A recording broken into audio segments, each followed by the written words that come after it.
Good evening, I'm Brendan Miller. Thanks for joining us. We begin tonight with City Councillor Brian Hamilton. He's been re-elected as chair of the District Thunder Bay Social Services Board. He has represented the city on the DSAB since 2019, and this will be his second term as the chair. Being the chair of the DSAB has been probably one of the more exciting roles that I've had. I get to work hand in hand with the CEO and leadership staff as well as the board and do a lot of advocacy to the ministries. Hamilton says one of the exciting things about working with the DSAB is being part of a system that has a profound effect on housing and social outcomes in the city. He notes one of the things he's most proud of is helping craft the board's current strategic plan. In my mind, the biggest and most important facet of our strategic plan and the current direction is our outreach with organizations and making sure that they can be effective in their work and that we can all work together as a team. It's all about a team. And being a board member, it's like that's some of the most proudest work that I've been a part of. And there's but you know, there is a lot of advocacy work as well. But we have a good partner in the province currently, and they recognize a lot of the work that we do, and let's just hope that support continues into the new year and beyond. Well, now that the curtain has closed on 2024 and the new year has taken center stage, it's time to set targets for 2025. We recently spoke to Thunder Bay's top local politicians to see what their main goal is to accomplish in this year ahead. To continue to advocate for the community. You know, we've got great projects all across the community that have been going up. You can see the progress on the art gallery at the water. You know, Matawa Learning Center is just, you know, almost nearing completion. That's amazing work. We've got substance use and addictions money that has been supporting community groups all across the city to support the most vulnerable. And of course, the city of Thunder Bay is working intensively on what to do about absolute homelessness. We've seen about 20 million arrive in this city for housing and homelessness, and my hope is to be there for the community as they take those next steps. Well, we continue to work on solving the big problems, but we have to take the energy and the sustained factor that people are optimistic about the future to encourage the housing and the people moving here and to sustain the business that we have. But the ones that are coming in are actually doing that for us. So it's glad to see all the new people and the new businesses. For me, it's about continuing to do the work that I've been doing and making sure that we're bringing those investments into Thunder Bay, that we're bringing those solutions into Thunder Bay, and we're attracting those businesses into Thunder Bay. We may have an election coming up, but if we don't have an election and we're able to work at Queen's Park, then I would be working very hard to make sure that public health care remains public and that it's properly funded. So what is your main political goal for 2025? I think surviving is probably the best answer, but that's our government, right? I mean, right now we're in political turmoil, and I think especially with Donald Trump coming into power, there's a great amount of uncertainty internationally, and now nationally there's uncertainty with our government and all that's going on with them. I'd like to see some political stability. MNP, a national accounting, tax, and business consulting firm, is taking over operations at offices currently owned by BDO Canada. These include locations in Thunder Bay, Dryden, Fort Frances, and Kenora. The two companies made a joint announcement in December, stating that 21 offices with more than 40 partners and 420 team members will join MNP. BDO CEO Bruno Supa said the transaction was carefully considered and is an important step into the future. All impacted clients and employees have been notified. The transaction was meant to take place on December 31st. At City Hall Thursday morning, the local Alzheimer Society raised a flag for Alzheimer's Awareness Month, with police and Mayor Ken Boshkoff in attendance. The goal is to bring more awareness to the disease and stop the stigma and fear surrounding it. The flag is meant to serve as a powerful symbol in the community to recognize and support those impacted. It also raises awareness for the ever-growing number of Alzheimer's and dementia-related cases across the region and Canada as a whole.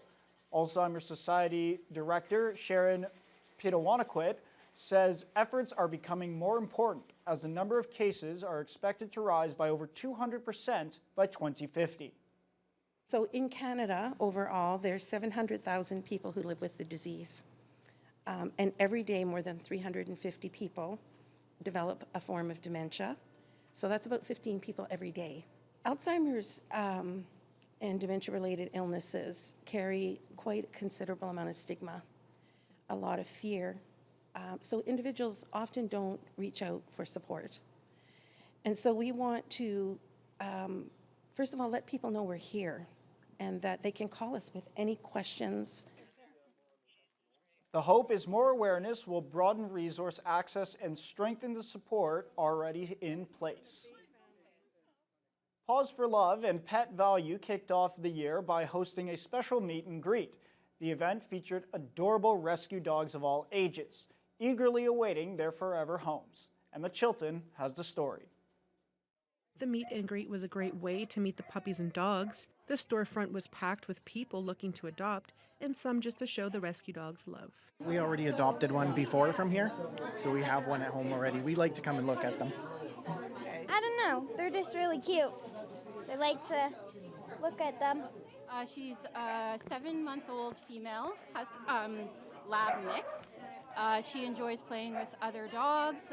She gets along well with myself and my partner, and she loves to play with my dog, and she loves being outside, and she's a really excellent dog for a family. If you're looking to adopt, this is Snow. Board member of Paws for Love, Susan Martin, says they try and hold meet and greets as much as possible. It's an opportunity for you to meet the dog. It's a great opportunity to see what you're looking for in a dog too. We have dogs that are shy, dogs that are playful, and it's just to reach out to the community, find these dogs homes. There was 12 dogs waiting to be adopted. Most of them are rescued from northern communities where they don't have access to vet services and a forever home. Martin says there is a $325 fee and a questionnaire before adopting a rescue. We do have some adult dogs that we will rehome for people just, for trying to find a new home for them to live. We vet all of our prospective adopters. We have a series of questions to make sure the dogs are going to loving homes with people who will have the time and the means to care for them. And we ensure that every prospective adopter has access to a vet.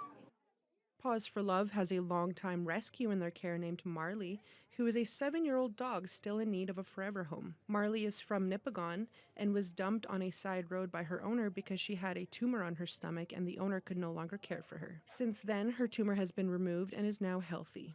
For more information, you can go to the Paws for Love website and social media. Emma Chilton, TBT News. Back out to the province because a countdown to a strike deadline has begun for college teachers in Ontario. Their union served notice as of January 9th deadline, late today to the colleges. With Ontario college students ready to get back into the mix of things, a snag on the eve of the winter semester. The union, representing 15,000 instructors, professors, and librarians, has issued a strike notice. To be candid, we're extremely disappointed. A work stoppage at all 24 of the province's colleges could start as early as next Thursday, but mediation talks are scheduled Monday and Tuesday. We believe that the pressure of this is needed in order to hopefully for them to come to the table and bargain seriously. With negotiations on since July, OPSU says the union and colleges remain far apart. We're looking at things like workload, employment stability, job security, and also wages as well. Colleges are in a financial pinch. They've complained there's not enough provincial funding flowing to the schools.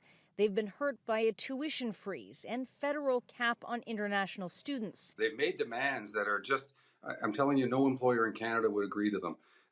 Their demands amount to a 55% increase in our operating costs. Something colleges can't afford. They want 5 weeks self-directed time and they want to reduce their teaching hours to on average, fewer than 9 hours a week. But OPSU explains some working condition guidelines haven't been updated since the 1980s. We have many more students now too who require accommodations. We have many more students whose first language is not English. And so to properly address those needs and best serve students, OPSU says faculty need appropriate time, with their workloads. Students are trying to understand what they're in for next week. Hoping it doesn't come to happen, but we completely understand if it does.